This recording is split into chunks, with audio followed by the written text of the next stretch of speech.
né? Vou começar. Bem-vindos ao nosso evento, que hoje eu vou falar sobre como se sentir mais segura mesmo diante de mudanças imprevistas. Meu nome é Cíntia Carvalho, eu sou advogada de família, treinadora comportamental, com pós-graduação em neurociência do comportamento, inteligência emocional e comunicação.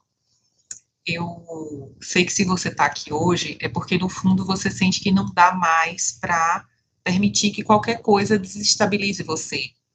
A gente fica com essa sensação de que a gente sai do eixo quando alguma coisa foge do plano. A gente fica esperando que as coisas estejam alinhadas, estejam muito redondas, estejam se encaixando todas bem para que a gente se sinta bem. Tem que a mãe, o filho, o marido, o primo, o tio, todo mundo está bem para que você se sinta bem. Será que realmente é o melhor caminho? Você fica tentando ser forte o tempo inteiro, mas se sente exausta por dentro. Vive no piloto automático, torcendo para que nada saia do controle. Só que a vida e seus imprevistos não esperam por isso, não é verdade? Mas não tem nada de errado com você por causa disso. Não é que você é fraca, que você é imatura, que você é dramática. E isso é uma das grandes motivações que me faz falar sobre inteligência emocional. É algo que eu acredito de verdade que todo mundo deveria ter noção, porque faria a gente viver melhor, sem sombra de dúvidas. Então, hoje, você está aqui comigo, é um primeiro passo para a gente começar a mudar isso juntas. Nesse evento, eu vou lhe mostrar como você pode começar a entender por que seu cérebro reage como reage, porque ele se abala, às vezes, por tão pouco, por que você precisa ter essa sensação de controle, senão você sente que você não pode estar em paz. Deixa eu só desligar, perdão, aqui, porque o celular é uma bênção, né? E aí acaba tirando a atenção aqui. Desculpa. Vamos seguir? Então, hoje, eu quero mostrar para vocês que existe um caminho simples, possível, treinável, para você se sentir mais segura por dentro, mesmo quando o mundo está bagunçado, porque a gente não tem controle da estrada, a gente tem controle do nosso veículo. E quando a gente aceita que a gente não tem controle nem do nosso veículo, é como se você tivesse a vida toda andando no Uber sem direção. Você entra no Uber e você pede para ir para algum lugar. Então, mesmo quando você está de carona, você direciona o piloto. E na sua vida, o piloto é você. Se você permite que a estrada, que você não controla, controle você o tempo todo, você vai estar dando a outras pessoas o poder de o tempo todo dizer se você vai estar bem ou não. Então, hoje eu quero mostrar como é que você pode começar a dar passos para retornar para o seu eixo. Por que eu marquei essa aula hoje, né? Como muitos de vocês sabem, eu tive um vídeo do casamento que viralizou. Mais de 7 milhões, eu até tomei um susto, assim, foi um negócio maluco. Muita gente nova chegou depois disso. E muitas mulheres me perguntando sobre a minha mudança, porque eu mudei de cidade. E eu mudei de cidade, gente, numa época que não tinha WhatsApp, que não tinha internet para a gente conversar livremente, tranquilamente. Deixa eu só abrir aqui para eu poder ver vocês no chat, se alguém quiser mandar mensagem. E quando eu fui morar fora, então não existia nem smartphone. Eu me sentia muito constrangida de chegar numa mesa de restaurante e ficar lá sozinha, porque eu não conhecia ninguém e não tinha. Hoje todo mundo senta em qualquer lugar, tá aqui com o seu celular, tranquilo, mas antes não tinha isso. O celular era só mandar SMS. Quem é desse tempo vai lembrar. Eu sei que parece bom demais imaginar que existe um roteiro para a gente se sentir mais segura, independente de imprevistos.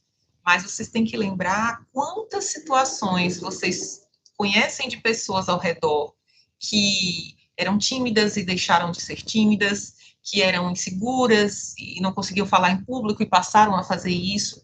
Então, tudo na vida da gente é aprendizado ou desaprendizado, né? Porque tem coisas que a gente acaba aprendendo errado e a gente precisa desaprender.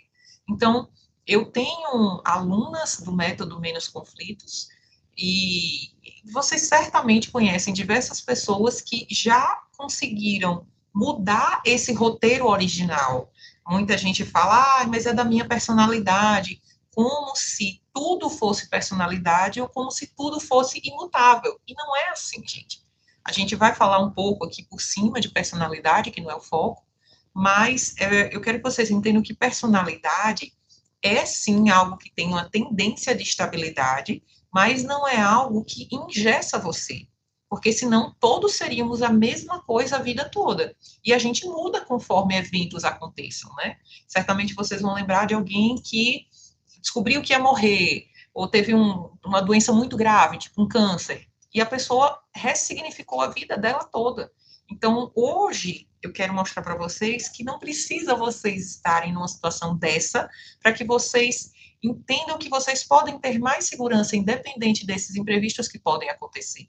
Não é sobre se sentir seguro o tempo todo, não é sobre não ter medo, não é sobre não ter inseguranças, é sobre conseguir dar passos, mesmo com cenários acontecendo ao redor de uma forma que você não tem controle. Eu me sinto muito como vocês, que têm inseguranças, porque eu já fui essa mulher que se sentia muito insegura em se posicionar. Eu já fui uma mulher que me sentia muito insegura em estar morando em uma cidade que eu não conhecia ninguém. A forma como a minha família foi, como eu fui criada na minha família, foi encontrando meus familiares mais próximos todo domingo a gente se encontrava semanalmente. Então, assim, cogitar morar fora de Aracaju era um negócio, assim, inconcebível para mim. Concebível. Eu acho que eu só fui porque eu tinha muito tempo de namoro. E assim, eu tinha certeza que meu namorado ia ser meu marido e que a gente ia dar certo. Que a gente já dava muito certo como casal namorando. Mas foi uma decisão muito difícil. E como eu digo, o fato de ter feito essa mudança, esse movimento em uma época em que a gente não tinha tanta facilidade como hoje, impactou muito. Eu queria dizer para você isso, que eu não tinha essa confiança de me posicionar, eu não tinha essa segurança de estar em situações me sentindo à vontade. Quando eu comecei a ir para um restaurante em Cuiabá, porque meu marido viajava muito, né? Além de ter ido morar num lugar que eu não conhecia ninguém, ele viajava muito. E aí chegou num ponto que eu comecei a ver pessoas ao redor entrando em depressão e não sei o quê, e eu falei, gente, eu não vou entrar nessa, assim, não estou dizendo que depressão é uma coisa que a pessoa escolha, longe disso. Mas antes de chegar na depressão, vem a ansiedade, a depressão, ela dá sinais, né? E isso eu via no meu entorno. Então, eu via pessoas muito angustiadas por estarem longe dos seus parentes, por estarem em uma situação de mudança, de imprevisibilidade, e eu falei, eu não vou fazer dessa forma. Eu vou entender como é que eu posso lidar aqui com essa situação. Que ferramentas, hoje se fala em soft skills, né? Que ferramentas eu posso desenvolver em mim para que isso não seja algo que vai me tirar do meu eixo, que vai fazer eu me tornar uma pessoa que eu não me reconheço. Eu me acho uma pessoa alegre, divertida, expansiva, e lá eu não me sentia dessa forma. Então, por isso que eu tenho muita tranquilidade para dizer para vocês que eu sei a dificuldade que você passa quando você se sente uma pessoa insegura diante de mudanças imprevistas. Mas eu consegui mudar isso em mim. Acho que foi maior, com uma coisa que eu nunca imaginei, até porque realmente eu não tinha desejo de vida disso, que era falar em público assim, dessa forma, né? Como advogando, naturalmente a gente já trabalha com falar, né? Com que a gente chama sustentações nos tribunais, mas abrir esse perfil aqui como eu abri foi muito dessa necessidade de compartilhar os aprendizados que eu tive.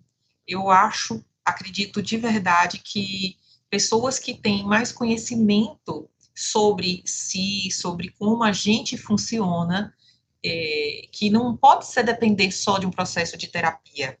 A terapia, ela é maravilhosa, indiscutível, mas ela não é a única forma de a gente se conhecer e não é a única forma de a gente conquistar autonomia, entende? E é sobre isso que eu trago para vocês. Eu vou, sem mais delongas, iniciar efetivamente o conteúdo da nossa aula. O que eu quero trazer aqui para vocês? Por que é que vocês se sentem assim? Como é que a mente da gente funciona? Por que a gente tem essa dificuldade de lidar com imprevistos e mudanças? O nosso funcionamento, o funcionamento do nosso cérebro, ele tem poucas necessidades muito básicas. A gente tem que entender que a origem da nossa mente, ela está muito conectada a um desenvolvimento biológico. Então, a mente da gente, ela é praticamente, o cérebro da gente, ele é praticamente o mesmo da época em que a gente vivia nas cavernas buscando comida para caçar. É por isso que as pessoas têm obesidade com tanta facilidade, porque o corpo da gente não se adaptou a essa comida de muita caloria, de muita fartura. O corpo da gente ainda vive numa época de que para ele é escassez, ele tem que reter alimento. É por isso que a gente engorda, porque o corpo retém alimento, ele não entende que a gente tem alimento com tanta facilidade. E hoje existe alimento muito calórico, que não existia nessa época, que a gente chama de caçador-coletor. Então, a gente entender que existe uma origem biológica para o funcionamento do nosso cérebro. E como é que a nossa mente funciona? A nossa mente funciona o tempo inteiro projetando o futuro com base no passado. Gente, guarde essa frase. Sua mente está o tempo todo projetando o futuro com base no passado. O que isso quer dizer? Quer dizer que a gente é muito menos criador do que a gente imagina. O nosso cérebro, ele é um sistema operacional dos melhores, né? Então, estamos aí com a IA tentando criar, imitar a nossa mente, mas passando muito longe disso ainda.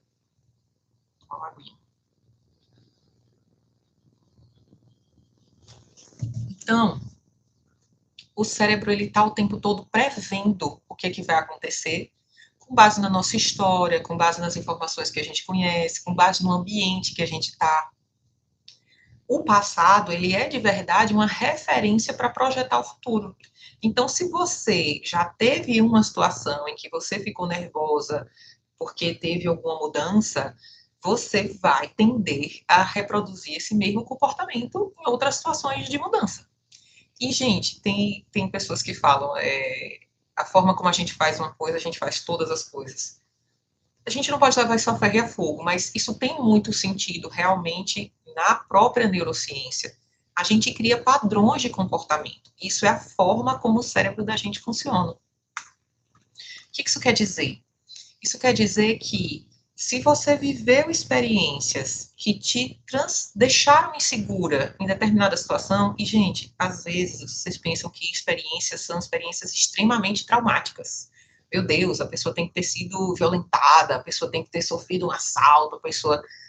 É muito menos do que isso. Então, a forma como os nossos pais nos criaram, o ambiente escolar que a gente teve, a nossa família, os nossos cuidadores, enfim, o ambiente que a gente foi se desenvolvendo numa escola, numa adolescência, tudo isso vai influenciar, vai formar as nossas referências.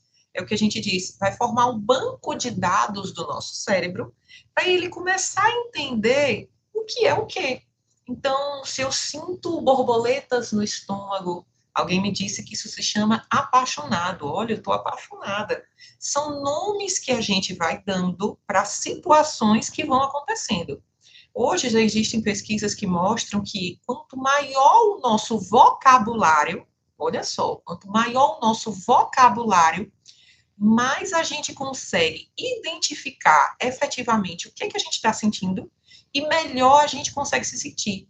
Porque o fato de você nomear e identificar sentimentos e sensações vai influenciar diretamente em como você vai lidar com aquela emoção. Por exemplo, eu falei agora há pouco de borboletas no estômago. Eu poderia estar falando de um coração acelerado. O coração acelerado, eu posso ter aprendido que é uma ansiedade, e que ansiedade é uma coisa ruim. Mas existem ansiedades boas, existem ansiedades. Para que a ansiedade existe? Né? A ansiedade hoje é uma crise mundial. Aqui no Brasil, nós somos o país mais ansioso do mundo, sendo que isso é pior, inclusive na faixa de 18 a 24 anos, se eu não me engano. Veja, mais ansioso do mundo. Tem um livro, né, muito famoso que chama Geração Ansiosa, que todo profissional que lida com saúde mental já leu, a grande maioria, que ele nos traz informações sobre isso. Existem inúmeras explicações, né? A forma hoje como a gente funciona em relação a redes sociais, mas enfim, é um mérito que eu não vou entrar aqui. O que eu quero falar é, a ansiedade, você pode olhar para ela como uma coisa ruim, ou você pode olhar para ela como uma coisa boa. Por exemplo, uma ansiedade antes de uma viagem pode ser uma sensação boa. Uma ansiedade antes de uma prova pode lhe dar uma sensação ruim.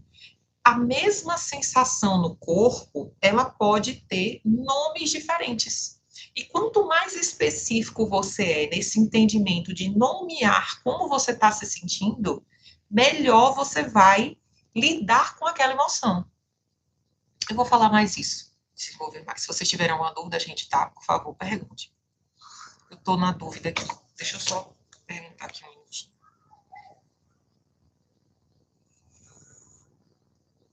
Se eu...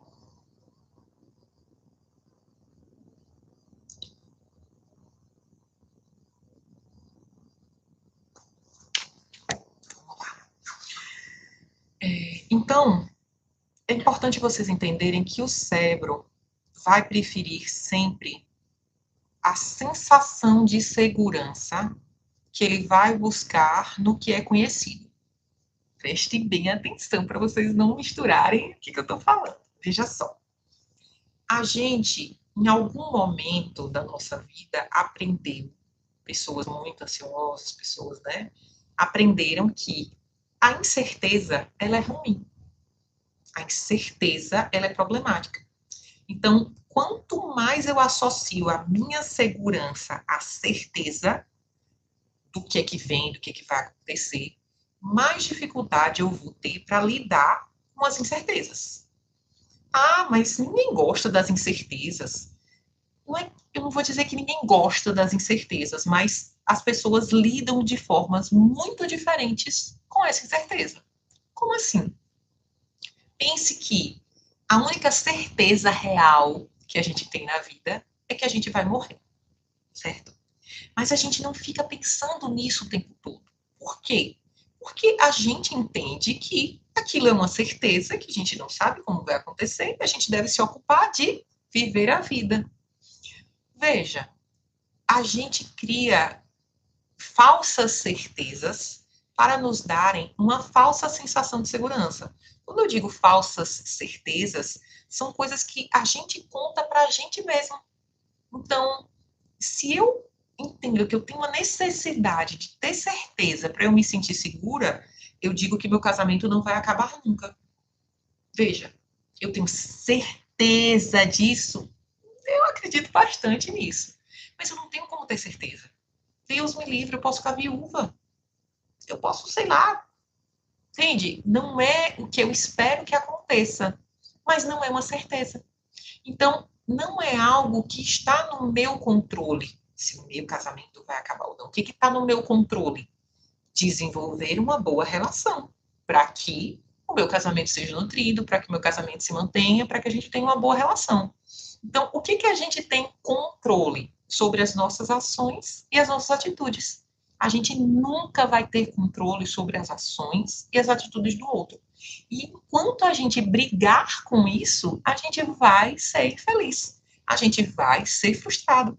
Não tem outro caminho, gente. Mas eu tive uma mentorada que falava, doutora, mas é fácil falar. Eu falei, mas tá fácil viver assim? É fácil viver sendo uma pessoa que se sente insegura o tempo todo, dependendo dos outros, dependendo de controlar, tentar controlar qualquer nuance da vida para se sentir segura? Não, né? Então, se não tá fácil, vamos construir outro caminho. É possível, gente. É possível de verdade. A mente da gente, ela vai estar sempre procurando a referência do que é conhecido. Porque o que é conhecido para nossa mente é o que ela sente segurança. Isso explica a lógica de muitos relacionamentos abusivos, que, graças a Deus, espero que vocês não tenham, e muita gente tem dificuldade de entender como é que uma mulher se submete a isso. De alguma forma, aquilo era aceitável para ela. De alguma forma, aquilo era uma referência para ela. Mulheres que tiveram pais, tiveram famílias, ambientes com relacionamento muito distante de um relacionamento abusivo, e violência, gente, não é só violência física, né? Nós estamos em 2025, mas muita gente ainda tem essa dificuldade de entender que violência emocional, gritar, empurrar, puxar, agredir, ofender, fazer piadinhas e brincadeiras de mau gosto. Brincadeiras só é brincadeira, está todo mundo se divertindo. Isso serve para adulto, para mulher e para criança. Brincadeira só é brincadeira, está todo mundo se divertindo. Se você está fazendo uma brincadeira que ofende, seu marido faz uma brincadeira com você que te ofende e que no fundo você não gosta, não aceite, gente. Isso chama-se impor limites. Mas eu vou pulando etapas. Deixa eu voltar aqui a minha linha de por que isso, o cérebro preferir o conhecido, ele associar o conhecido à segurança, por que isso faz as pessoas permanecerem, por exemplo, em relacionamentos ruins? Porque ela já sabe o que está ali. Ela acredita, muitas vezes a mulher que foi vítima de uma violência mais forte, digamos assim, ela não acredita que a violência vai acontecer. Ela não acredita. Por quê? Porque ela já está naquele relacionamento há algum tempo, ela já está achando que ela conhece aquilo ali. Entende? Então a gente vai se contando histórias de que vai mudar, de que, mas é assim mesmo, mas todo mundo é assim, enfim. A mente da gente, ela sempre vai procurar justificar para você o que você acredita. Gente, isso é, assim, bota um asteriscozinho no seu caderno, no seu celular. A sua mente sempre vai tentar provar para você que você tem razão. Se você acredita que você não consegue, ela vai fazer o possível para te mostrar que você realmente não consegue. Se você acredita que você é uma mulher fraca, ela vai fazer o possível para provar para você que você é uma mulher fraca. E assim são N situações. Tem um livro que chama Your Brain is Always Listening. Seu cérebro está sempre ouvindo você. Então, quando eu escuto uma aluna dizer, não, mas eu vou fazer um negócio aqui para tentar enganar a minha... Não, gente, você não tem que tentar enganar a sua mente. E é isso aqui que eu quero ensinar para vocês. Vocês têm que aprender a conviver com ela. Peraí, deixa eu entender o que é que a minha mente quer. Deixa eu entender como é que eu lido melhor com essa emoção. Como assim? Se a minha mente, ela tem dificuldade de sair do que é seguro, do que é... Se ela entende que o que ela está acostumada é o seguro, como é que eu vou mostrar para minha mente quais são os pequenos passos que eu vou dar para mostrar para ela que o que ela não conhece pode ser seguro também? Pronto. Isso é a virada de chave. Porque não é sobre a segurança real ou a insegurança real. Quando a gente lida com mudanças imprevistas, o que faz a gente realmente se sentir mal é a interpretação que a gente dá ao que pode vir daquela mudança. Estão entendendo? Então, entender esse mecanismo de funcionamento da nossa mente traz para você autonomia, segurança verdadeira, autoestima real. Autoestima, gente, é muito associada à autoimagem, que é se sentir bonita. Todas queremos, todas somos. Mas, inclusive a autoimagem, que é essa necessidade, é como a gente se vê. Se você tem muita necessidade de se sentir bonita, de cuidar da estética exageradamente, né? Até certo ponto é normal, faz parte, e é esperado, porque faz parte do se cuidar. Mas quando a gente tem uma necessidade muito grande de olhar para essa imagem, a gente está associando esse cuidado com a imagem a ser aceita. E a aceitação e o pertencimento são necessidades da nossa mente. A grande sacada é entender que o que a nossa mente quer, o que o nosso cérebro quer, quando todo mundo vai em busca do morango do amor, não é só comer o morango do amor, é fazer parte do grupo. Isso é pertencimento, isso é aceitação. Mas a gente é ensinado como mulher, desde sempre, que o amor vai vir através do amor romântico.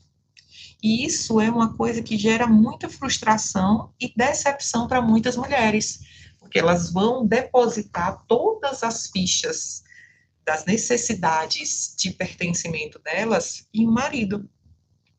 Gente, eu tenho 18 anos de casada, eu tenho um ótimo relacionamento, porque ser casado é muito bom, eu gosto. Às vezes a gente tem umas raivas, mas eu gosto muito de ser casado. Mas a gente vai entendendo que o meu marido, ele não pode ser tudo para mim. Nem minha filha pode ser tudo para mim. Ela é uma parte muito importante da minha vida. Meu marido é uma parte muito importante da minha vida. E existem outras partes importantes da minha vida. E eu sou muito importante na minha vida. Entende? Quem já viajou aqui de avião vai lembrar da história do máscaras de oxigênio cairão. Primeiro coloque a máscara de oxigênio no seu rosto, depois coloque a máscara de oxigênio no passageiro, ainda que o passageiro seja uma criança. Quem não viajou, eu explico. Quando o avião tem uma despressurização, alguma queda, ele vai cair, ele pode cair as máscaras de oxigênio. E se você, uma mãe instintiva, é extinto, eu vou pegar aquela máscara e botar na criança. Você pode pegar a máscara, botar na criança, ou antes de você botar a máscara na criança, você desmaiar. Porque é muito rápido. Que o dia eu desmaio no casamento. Eu não sabia que eu ia desmaiar. Eu não pensei que eu ia desmaiar e eu não percebi que eu ia desmaiar. Eu achei que eu estava nauseada, achei que eu ia vomitar. O tempo todo era essa a minha sensação. Quando eu percebi, eu estava acordando. Eu não percebi que eu ia desmaiar. Então, o que eu quero dizer com isso? O que eu estou querendo dizer para vocês? Que se a gente não cuida da gente, se a gente não olha para a gente vai interferir, a gente vai atuar nas relações em que a gente está, não sendo o nosso melhor, não sendo da melhor forma, entende? Quando você olha para você e cuida de você, que são os componentes, como eu digo, da autoestima verdadeira, você vai ter muito mais facilidade, muito mais segurança para ser uma pessoa que está inteira nas relações, entende? Então, gente, a gente entender o mecanismo de funcionamento da nossa mente, ou seja, minha mente quer me manter segura. Minha mente olha para o passado para projetar o futuro. Minha mente precisa de segurança, mas segurança para ela é conhecido. Como é que eu posso lidar com o inseguro, mostrando para ela que o inseguro, ela está pensando que o inseguro é inseguro porque ela não conhece. Mas quantas vezes você foi num restaurante que você não conhecia, costumava ir em outro, e aquele novo foi muito melhor? Você terminou um namoro que você achava que era muito bom, quando terminou você já viu que não estava tão bom, quando você foi para outro que você achou que não ia amar mais ninguém, aquele relacionamento foi muito melhor. Então, gente, a incerteza, ela tem muito a ver, como eu disse, com a nossa interpretação. O medo e a insegurança que a gente tem da incerteza tem a ver com o significado que a gente dá para ela. Então, vou voltar à minha história lá de Cuiabá. Quando eu ia para um restaurante em Cuiabá e sentava numa mesa e eu comecei a fazer isso, e isso era extremamente desconfortável para mim. Aquela sensação que tá todo mundo me olhando, que tá todo mundo percebendo que eu tô desconfortável, que eu tô insegura, e dá uma suada aqui na axila, e desce um suorzinho por aqui. Essa sensação que eu tinha era minha, era a minha cabeça. Só isso. Eu vou até postar, recentemente foi feito um estudo mostrando que, uma pesquisa mesmo, mostrando que 50% das pessoas eles fizeram a pesquisa era assim, a pessoa usava uma camisa com uma frase muito embaraçosa, constrangedora, que gerava um tipo de constrangimento. E 75% das pessoas que usavam essa camisa acreditavam que todo mundo ia perceber aquela frase que causava um constrangimento. E, na verdade, 25% das pessoas perceberam. Então, é muito menos do que a gente imagina. E, gente, eu tô falando, é quase aquela história da melancia na cabeça, era uma frase constrangedora na camisa, no peito. E 25% das pessoas perceberam. Quando 75% das pessoas acreditavam que as outras iam perceber. O que isso quer dizer? Isso quer dizer que é a gente se contando uma história de que está todo mundo olhando para a gente, de que aquela incerteza é uma insegurança, entende? Então, esse é um recado muito importante que eu quero que, esse é um aprendizado que eu quero que fique hoje com vocês. Que a interpretação que a gente dá, o significado que a gente dá sobre o que está acontecendo, ele vai impactar em como a gente se sente.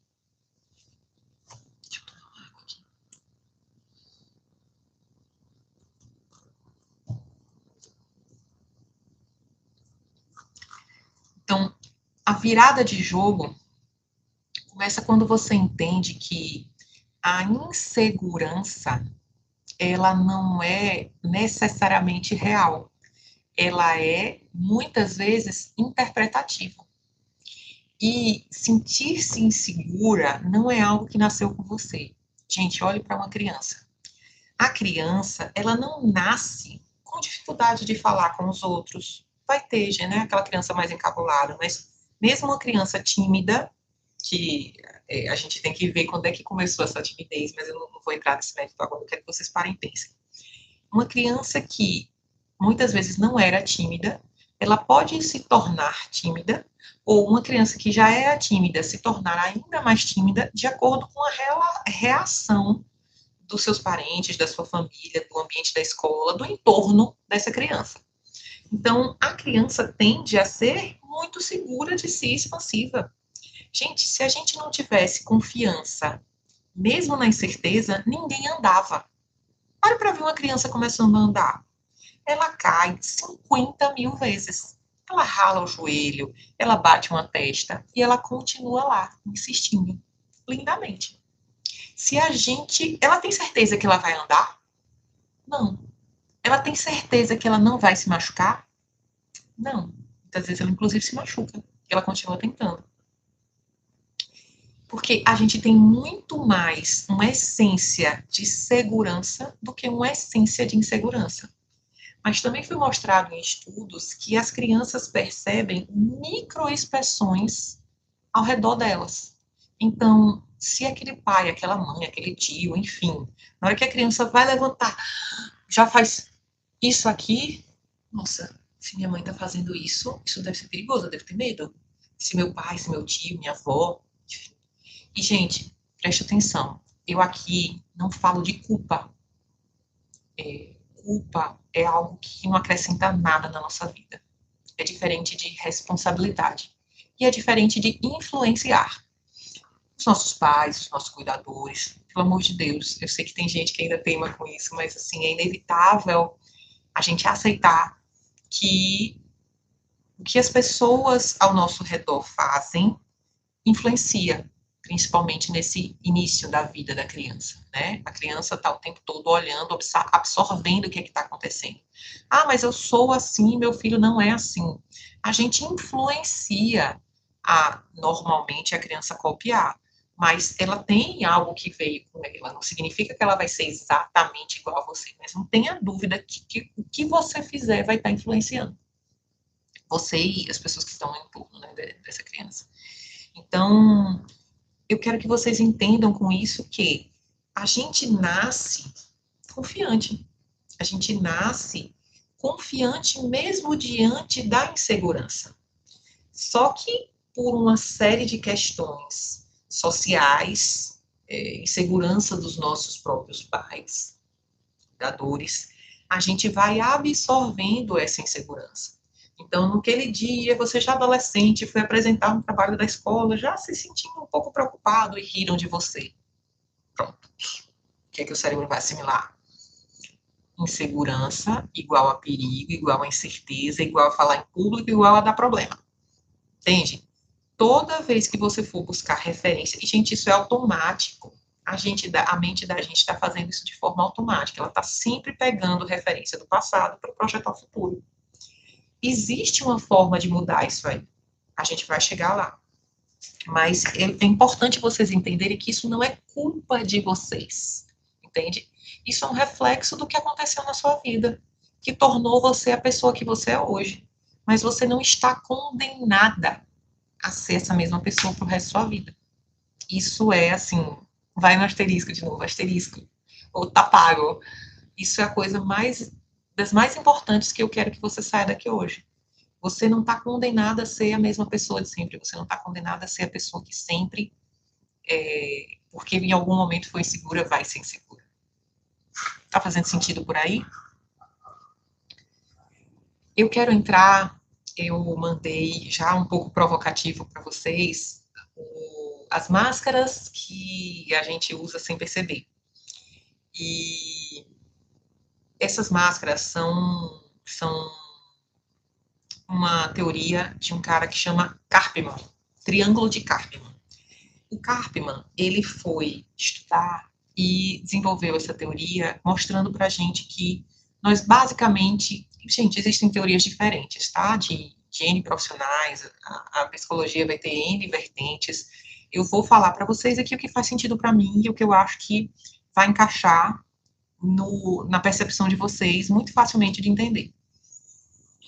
A gente nasce com essa confiança, com essa segurança, com nossa autenticidade, com essa certeza de que a gente quer mostrar nossa essência para o mundo, de que a gente é a gente mesmo.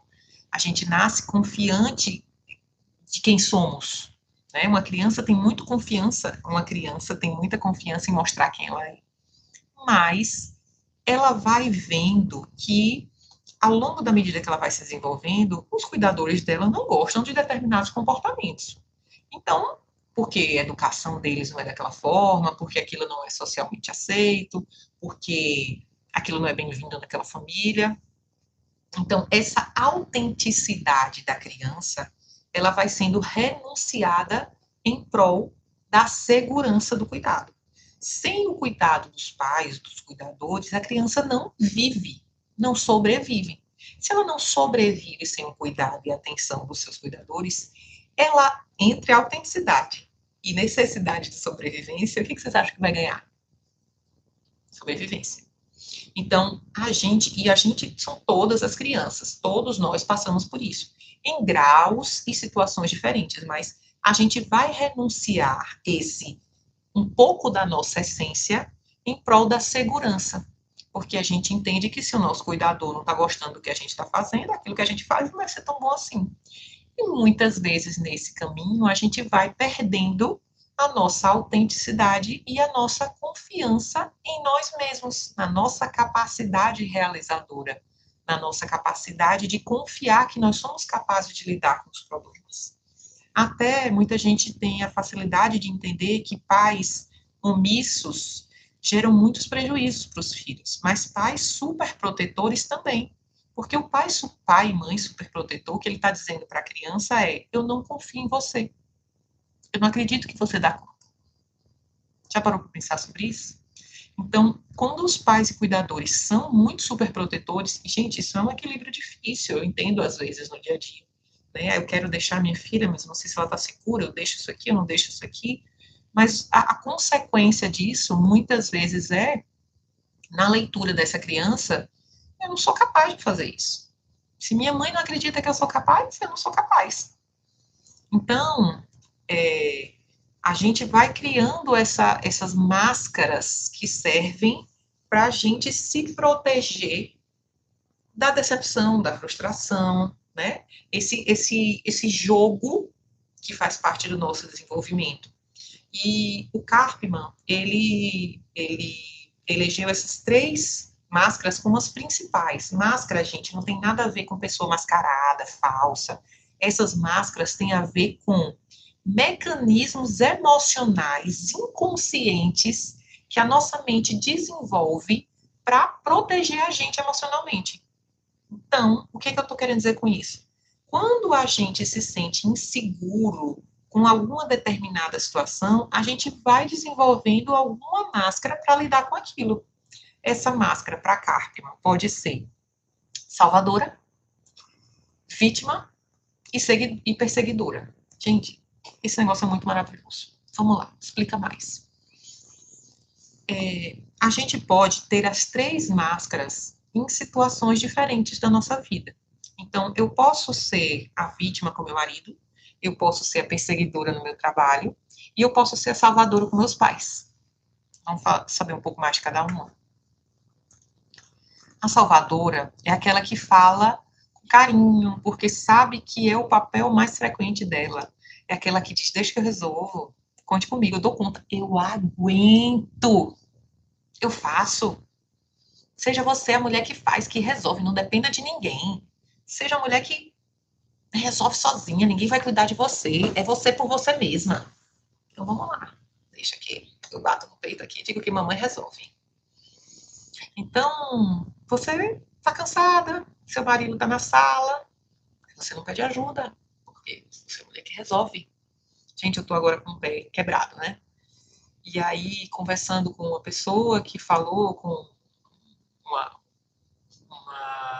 aluna que há uns anos atrás ela tinha tido uma fratura no pé e que ela não quis deixar de ficar fazendo as coisas em casa porque ela não ia ser uma encostada que não fazia nada. Resumo da ópera, ela ficou se mexendo, o pé passou 3 anos, continuava doendo quando ela colocava um sapato.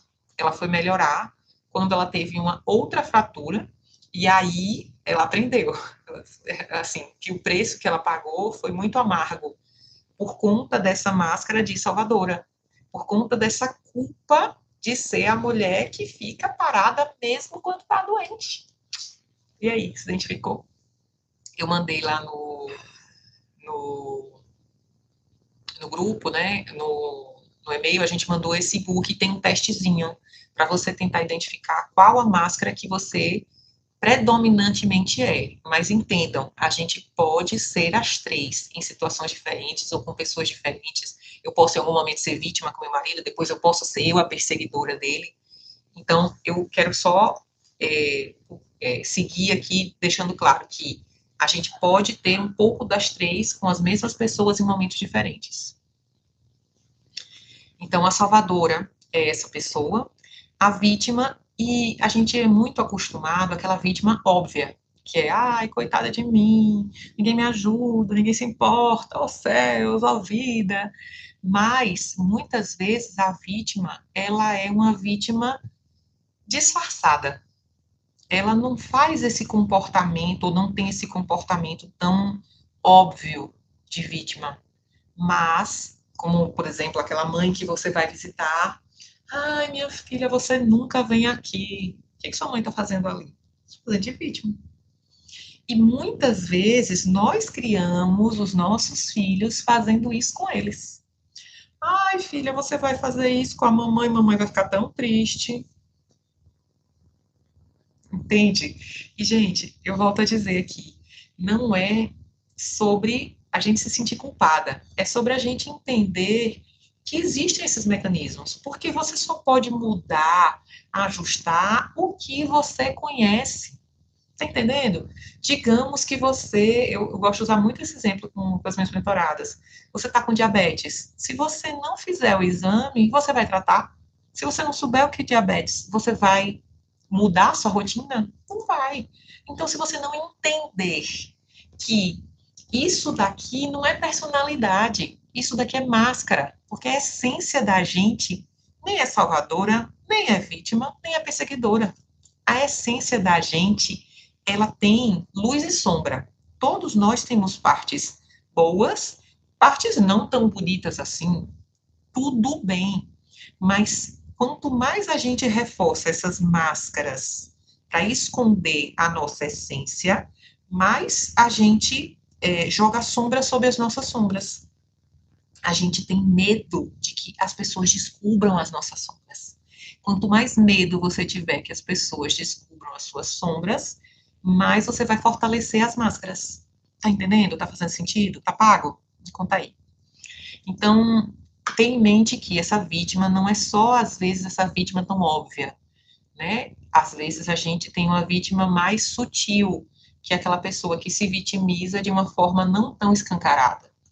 E temos também a máscara da perseguidora, que é aquela pessoa que depois de salvar demais, sofrer demais, explode, joga na cara, responde atravessado, perde o tom, fala, né, se afasta das pessoas, Então, é aquela pessoa que foi, talvez, vítima por muito tempo, engoliu calada por muito tempo, e chega num ponto que ela realmente explode, entende? E aí, ela vai ser a perseguidora daquela pessoa que ela entende que foi o algoz dela. Então, gente, isso daqui eu estou falando hoje de forma muito superficial, porque eu quero que vocês entendam, mais uma vez, qual é o foco daqui a gente hoje. Como é que eu me sinto segura mesmo diante de mudanças imprevistas? Eu quero mostrar para vocês que existem mecanismos na nossa mente que fazem a gente acreditar e construir percepções de segurança ou de insegurança que não são reais, que são muitas vezes interpretação da gente dos fatos. E o triângulo de Karpman e as máscaras, elas servem para a gente entender também como esses mecanismos de defesa inconsciente, quer dizer, que a gente não tem muitas vezes clareza. Às vezes você pode perceber que você está num determinado momento se fazendo de vítima, mas você pode fazer aquilo de forma normalmente automática. Quer dizer, aquele sistema operacional já está instalado no seu cérebro, porque lembre, a mente da gente está sempre projetando o futuro com base no passado. Então, se a referência dela é aquela, se ela viu os pais dela fazerem, se ela aprendeu aquilo de alguma forma, se ela usou aquilo e aquilo deu certo para ela conseguir um determinado objetivo, ela vai continuar aplicando. É instintivo. Então, como é que a gente sai disso aí? Buscando o caminho da presença, buscando o caminho do desenvolvimento da verdadeira autoestima. Como é o caminho da presença? Existe algo que se chama teoria da mente. E são palavrinhas complicadas, mas eu vou explicar de forma bem, bem simples. Duas coisas que, quando eu entendi, assim, viraram uma chave absurda na minha cabeça. Metacognição, que é a gente pensar sobre o nosso pensamento, e teoria da mente, que é a gente compreender que a gente é diferente do que a gente sente. Vou explicar, calma, calma. A gente está pensando o tempo todo, mas a gente não é o que a gente pensa. Você não é o que você pensa. O seu pensamento é só um pensamento. Então, a partir de hoje, vocês vão começar a exercitar, se colocarem como observadoras dos pensamentos de vocês. Sabe quando você vê um drone que ele sobe e você vê a cidade por cima? É isso. Você passar a entender que o seu pensamento não é você. O que você pensa e como você se sente não é você. Você é mais do que o que você pensa e você é mais do que o que você sente. Nossa, que negócio maluco, agora bugou, hein? Mas, gente, isso é fantástico. Porque a partir desse entendimento e desse exercício, você vai começar a perceber que a gente pensa muita bobagem. Sabe quando você chega para uma criança e fala, deixa de besteira, menino, não tem nada, viajou. Quantas vezes a gente pensa besteira, gente? Bobagem, nada a ver. E a gente entra num ciclo de ruminação. O que é ruminação? É de ficar remoendo aquele pensamento. Quer ver uma situação clássica? Você teve uma discussão com uma pessoa, você sai daquela discussão e você passa 2 dias. Eu devia ter falado isso, eu devia ter falado isso, eu devia ter dito isso, eu devia ter dito aquilo, por que, que eu não fiz aquilo, por que, que eu falei isso, ou você queria ter dito mais, você queria ter dito menos. Isso se chama ruminação. E por que, que você fica ruminando? Porque você se identifica com seus pensamentos. Então, a gente vai dando para a gente, e outra, existe um mecanismo da nossa mente que é como se você, a partir do momento que você permite que o sistema entre naquele modo, ele se retroalimenta. Então, quanto mais você permite que a sua mente entre nesse sistema de ruminação e você não se afasta, não se coloca como observadora dos pensamentos, e você se coloca como participante, como identidade de ser o pensamento, mais você fica na roda do rato. Sabe, já viu um hamster naquela rodinha? Ele fica rodando, rodando, rodando, rodando e não acaba nunca. É a roda do rato, gente, a roda do hamster. Se você acha que vocês são os seus pensamentos, você vai estar identificada com eles, mas você não é. E as mesmas coisas são as nossas emoções. Por que a gente tem tanto medo da incerteza? Porque a gente acha que a insegurança, ai meu Deus, eu vou morrer. Gente, eu sou séria, mas eu sou brincalhona, tá? Tá fazendo sentido para vocês? Quando a gente se identifica com os nossos pensamentos e com os nossos sentimentos, a gente acha que a gente é aquilo, a gente acha que a gente está presa naquilo. E quando a gente começa a entender que a gente pode ser mais observadora, porque a gente é mais do que o que a gente pensa e do que a gente sente, a gente se coloca no real papel da gente, entende? E esse é o grande passo para a gente começar a desconstruir essa percepção de que eu só vou me sentir segura se eu controlar o que está acontecendo. Ai, gente, eu falo, né? Então, resumidamente, a mente da gente, ela cria um ciclo de pensamento, emoção, comportamento. A gente, se a mente da gente, que eu já falei para vocês, a mente da gente, ela está o tempo todo buscando informações no passado para interpretar o que acontece no futuro. Ela está buscando o tempo todo entender o que já aconteceu para ela entender o que pode acontecer. Então, se a gente tem uma referência, a gente vai gerar uma emoção com aquele determinado acontecimento. A partir do momento que essa emoção foi gerada, e emoção é energia no corpo. A emoção a gente sente. Eu sinto no peito, eu sinto na barriga, eu sinto um aperto na mente. A emoção é uma onda. Pensem sempre na emoção como uma onda. Ela deveria ser uma onda cientistas de neurociência falam que a emoção ela é uma onda de cerca de 90 segundos. Ah, não, a minha emoção não é assim, não, a minha emoção dura muito mais. Por quê? Não é pela emoção em si, é pelo pensamento que aquela emoção gera e pela ruminação que você vai gerar daquele pensamento, que vai gerar o seu comportamento. Então, de forma muito simplificada, o que eu quero deixar para vocês é o que você sente, a sua emoção, ela vai gerar um pensamento e ela vai gerar o seu comportamento. E é um ciclo que não se interrompe, a não ser que você tome consciência, como observadora, de todo esse ciclo. Ai, Cintia, isso está muito complicado. Gente, é para você entender, mais uma vez, que a insegurança que você sente diante da incerteza, ela tem a ver com a interpretação que você está dando àquilo ali. Obrigada. E aí, o que eu faço? Eu entendi, doutor, esse mecanismo todo aí. E agora, como é que eu saio da roda do rato? Então, a gente vai para a prática de um exercício. São duas coisas que eu gosto de falar muito para as minhas mentoradas. Assim, a gente tem que entender, gente, que o corpo da gente, ele tem uma sabedoria. De forma muito simplificada, a gente tem dois sistemas no nosso sistema nervoso. O sistema que chama simpático, que é o rapaz que cuida do automático, é o rapaz que cuida dos nossos batimentos, da nossa respiração, a gente não fica pensando, e o sistema simpático ele se ativa, digestão, nosso funcionamento automático. E existe o sistema parasimpático, que é esse sistema de calma, é o sistema de mais consciência, é o sistema que a gente está observando o que está acontecendo, que a gente está agindo ali mais diretamente nele.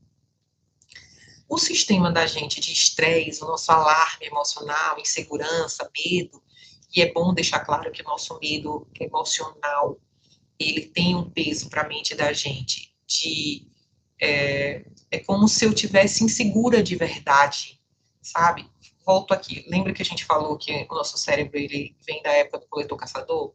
Então, a insegurança emocional, ela ela ativa na nossa mente o mesmo mecanismo de insegurança física. Como assim? Se você começa a pensar que você está inseguro, que alguém vai te assaltar, que você está em um ambiente, o seu corpo vai reagir. Então, por que o seu corpo reage? Porque ele acredita que você está insegura. Só que aquilo pode ser algo simplesmente que você está pensando. Então, a gente, através do pensamento e das emoções, a gente influencia como é que o corpo da gente age e reage. E como é que eu consigo frear isso? Como é que eu consigo administrar presença e consciência da nossa respiração? A nossa respiração, vou falar do nosso batimento cardíaco. Se você tiver ansiedade, estresse, angústia, você vai sentir os seus batimentos cardíacos mais acelerados. E você não consegue parar para pensar e dizer: calma aí, batimento, para de bater assim forte. Eu quero que o coração você bata mais calminho. Você não consegue. Se você vai para academia e você vai correr e o seu coração acelera, você não consegue falar: coração, para aí, bate mais devagar. Ele não vai te ouvir. Ele faz parte do sistema parasimpático. Ele vai estar funcionando independente, desculpa, do sistema simpático. Ele vai estar funcionando independente de você querer ou não, que ele funciona daquele jeito. Mas a respiração é a chave do nosso sistema de acesso ao nosso sistema simpático. A respiração é a única forma que a gente consegue controlar no nosso corpo que vai influenciar, por exemplo, dos nossos batimentos. Então, ter consciência de como a gente está respirando, prestar atenção e respirar mais lentamente vai interferir até nas suas emoções e nos seus pensamentos. Então, uma das formas de você lidar, ai gente, parece muito louco, como assim, doutor, eu vou respirar e vou ficar mais calma? Exatamente isso. Gente, a gente tem que entender que de verdade o nosso corpo tem uma sabedoria. Então, essa conexão com a nossa respiração é uma forma de ativar uma consciência para que a gente retome o controle do nosso corpo. Exercícios de respiração vão fazer o seu corpo entender que aquele medo que você estava sentindo, aquela coisa, era uma conjecturação que ele pode respirar. Se você está respirando assim, você não pode estar em perigo. Imagina que você está na selva, correndo do leão, e você está 1, 2, 3, 4, 5. 1, 2, 3, 4, 5. Não, gente, não dá. Entende? Então, quando você manda para o seu corpo, para a sua mente, o sinal, através da respiração, calma, lenta, pausada, consciente, que você está mais tranquilo, ele vai assimilar que você está mais tranquilo. Ele vai sentir. E os seus batimentos vão desacelerar. Então, exercícios de respiração são uma das melhores formas, assim, com robusta pesquisa científica, muito significativa, inúmera, mostrando que é uma forma de realmente a gente acalmar a mente da gente. Outra forma é através dos exercícios de presença. A nossa mente, a nossa geração ansiosa, ela está o tempo todo preocupada com os e se. E se, e se, e se, e se. Então, quando a gente está preocupado com mudança e incerteza, a gente está, e se, e se, e se, e se. E como é que a gente dá uma freada nisso aí? A gente exercita a presença de observar onde você está. Existem diversas formas de fazer isso, gente. Eu gosto de fazer isso, sugerir isso de uma forma muito mais simples. De uma forma muito simples. Comece com, passe 2 minutos, aonde você estiver, fazendo o que você estiver, prestando atenção só no que você está fazendo. Somente vai devagar. Devagar é viajar, né? Vai vir pensamentos, outros, etc. Não tem problema. Quando você perceber, você volta. Eu tô aqui sentada nessa cadeira, eu tô com a perna cruzada, eu tô sentindo o chão. E você vai pensar só no agora, no seu corpo agora, onde você tá, a temperatura. Aí você vai pensar na sua filha indo para a escola amanhã. Eita, percebi, volta. Sem, como a gente fala, sem julgamento. Ai, meu Deus, como eu sou burra. Ai, meu Deus, como eu não tenho. Ai, eu não consigo. Tudo isso, gente, é exercício de foco. Foco é mecanismo de funcionamento da nossa mente. Quanto mais a gente aprende a focar, a gente começa a construir caminhos que a gente chama caminhos neuronais, são caminhos na nossa mente, para que a nossa mente aprimore e fortaleça esses sistemas de foco. Então, exercícios de concentração na presença vão ajudar você tremendamente com situações de projeção no futuro, entende? Com esses medos, dessas incertezas. Tomar um gole de água.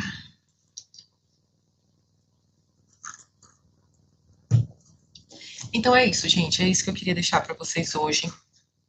E eu tenho certeza, assim, sem sombra de dúvidas, que vocês aplicando esse passo a passo que eu relatei aqui hoje na vida de vocês, vocês vão começar a ter muito, muito mais tranquilidade para lidar com incertezas, com imprevistos, com pé quebrado, ou coisas muito mais simples, espero que aconteçam na vida de vocês. Então, não é sobre não se influenciar, não é sobre não sentir, não é sobre não se abalar, é sobre não se afogar, entende? Eu senti o meu pé quebrado, a frustração de, ai meu Deus, não vou conseguir fazer as coisas, 30 dias sem dirigir, meu Deus, 30 dias sem dirigir. Mas é não se afogar, entende? Porque a gente precisa aprender a lidar com as coisas que acontecem, confiando que a gente é capaz de resolver os problemas, confiando que a gente é capaz de administrar o que acontece, o que surge. Então, eu tenho certeza que isso ajudou, aí vai ajudar vocês, e assim, não escute isso aqui que você escutou e faça de conta que você não viu, né? É o máximo que eu consigo dar de uma aula, já vamos aí 9 e 10. Eu queria realmente que fosse uma coisa muito significativa para vocês, dando ferramentas para que vocês pudessem começar a aplicar na vida de vocês e ver diferença no dia a dia. Eu sei que para algumas pessoas pode fazer sentido continuar nessa jornada comigo, e hoje eu tenho uma proposta para vocês, uma oferta sobre isso. Então, essa aula gratuita, eu vou sempre fazer conteúdos gratuitos, né, aqui na rede social, porque realmente é algo que se conecta com, oferecer conhecimento, é algo que se conecta com o meu propósito de vida. Mas eu entendo o valor do que eu proponho e o aprofundamento do meu trabalho. Eu ofereço hoje para vocês numa proposta muito, muito descomplicada, que para vocês sentirem mais segurança, para vocês que estão cansadas de se sentirem presas nesses mesmos mecanismos repetitivos, e dessas inseguranças, por causa, às vezes, de bobagens, de significado que vocês dão. Então, eu desenvolvi um desafio de 21 dias. A gente está em 27 de novembro. Nós temos um pouco mais de 30 dias aí para acabar o ano. E muita gente faz planos para o ano novo e deseja muitas coisas novas para o ano novo, mas a gente só vai colher se a gente plantar. E se você faz sempre as mesmas coisas, você vai ter sempre os mesmos resultados. Então, eu desenvolvi esse desafio de 21 dias com base em em 3 pilares, na verdade. Os pilares são a gente desenvolver o conhecimento, a consciência, o reconhecimento, que é a base da confiança. Então, no pilar 1, a gente vai ser o nosso ponto de partida. Como é que a gente constrói o nosso prédio? A gente vai entender o terreno, a gente vai olhar para a situação que a gente está com coragem e honestidade. Como é que isso vai ajudar você? Vai ajudar você a ganhar clareza sobre os medos e crenças que paralisam você hoje em dia. Dá nome a eles e eles vão perder o poder sobre você. Então, o pilar 1 do desafio de 21 dias é o reconhecimento. O pilar 2 é a construção das ferramentas de confiança, que é a base do autoconhecimento que a gente vai construir, vem da prática. Ele vai ajudar você aprendendo, ensinando você como sentir menos culpa em dizer não, em colocar limites, em desenvolver uma mentalidade mais resiliente. O pilar 3 é o protagonismo, que é a sua confiança efetivamente em ação. Como é que isso vai ajudar você? A se sentir mais segura, se posicionar, se comunicar, criar um plano para você. Entende? Então, esses 3 pilares fazem parte do desafio de 21 dias. E como é que vai funcionar o desafio de 21 dias? A gente vai ter basicamente 4 coisas nesse programa. A gente vai ter um áudio diário, que vai ser, vocês acessam através da plataforma de Hotmart, uma reflexão guiada, que são duas perguntas para, diante do áudio que vocês receberam, refletirem na vida de vocês como é que aquilo pode se aplicar. Uma ação de protagonismo, que é, a gente só muda comportamento, gente, a gente só aumenta a nossa segurança exercitando. Mas não é exercitar de qualquer forma, não é fazer de qualquer jeito, é com direcionamento. Então, depois do áudio, que são áudios pequenos, tá, gente? De até 5 minutos. Depois da reflexão, você vai ter uma pequena ação sugerida para você a cada dia. E, semanalmente, a gente vai ter um checklist para você ir reconhecendo e percebendo o aumento da sua autoconfiança, da sua autoestima nesse processo. São 21 dias diários consecutivos para que você, em 2025, sinta que você tá plantando colher um 2016 diferente, um 2016 com mais segurança, com mais confiança. Então, deixa eu... O preço do desafio de 21 dias, gente, é assim, R$ 97. Eu não tenho como... O curso que eu vendo do Menos Conflitos, ele é um curso de R$ 1.297, que a gente lançou a um preço menor, mas o desafio de 21 dias eu quis que realmente fosse algo pensado assim de uma forma muito simples, muito acessível. R$ 97, dividido em até 10 vezes de R$ 11, não entra se não quiser, sabe? Vocês viram o conteúdo aqui da aula de hoje, foi um conteúdo de verdade, para vocês entenderem que vocês não precisam se conformar em serem as mesmas pessoas de sempre, as mesmas mulheres de sempre, repetirem os mesmos mecanismos de sempre.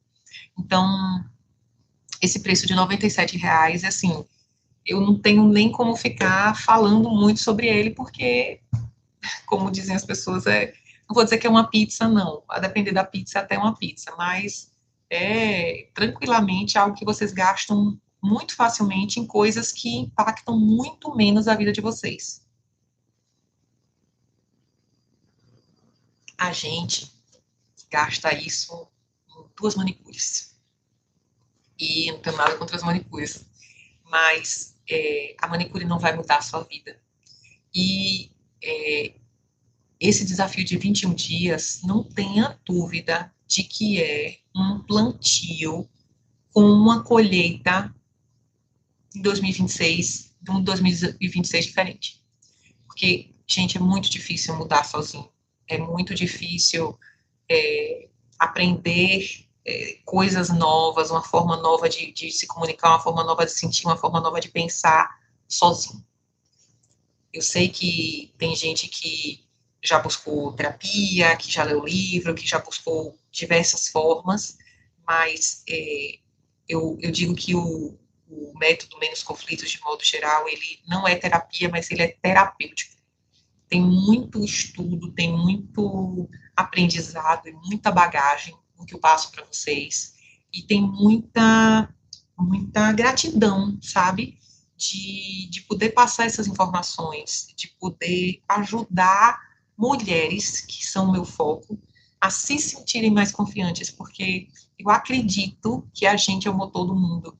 Acredito, assim, de verdade, sem tirar a importância dos homens, muito pelo contrário, gosto eu não preciso do meu marido, mas eu gosto de poder contar com ele. Eu gosto de poder ter um apoio. Então, A gente não está no relacionamento por necessidade, a gente está no relacionamento porque eu gosto e prefiro ser uma pessoa que está se relacionando com o outro, mas que não dependo dela, entende? Então, eu digo para vocês, assim, esse desafio, ele é um fortalecimento de autoestima e autoconfiança. Custa R$ 97, vocês vão seguir comigo 21 dias seguidos aí, até o final do ano, né? Eu não lembro exatamente que dia vai acabar, mas tá aí o link, a equipe já botou no chat. Espero vocês, fico à disposição para, se alguém tiver alguma dúvida, eu tenho uma garantia de 7 dias, tá, gente? Então, desses 21 dias, você tem 7 dias para conhecer, participar, interagir, e se não gostar, pedir o dinheiro de volta. E eu pergunto, o que você tem a perder? Por que você não tem coragem de investir em você? Por que você se sente tão meu Deus, R$ 97, assim.